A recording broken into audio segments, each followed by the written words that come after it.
اعوذ باللہ من الشیطان الرجیم بسم اللہ الرحمن الرحیم۔ رزق سے محرومی۔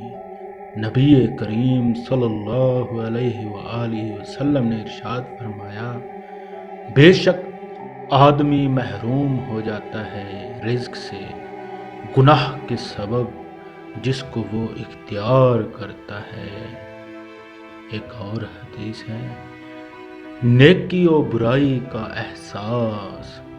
نبی کریم صلی اللہ علیہ وآلہ وسلم نے ارشاد فرمایا، جب تمہیں اپنی نیکی اچھی لگنے لگے اور برائی بری محسوس ہو تو تم مومن ہو۔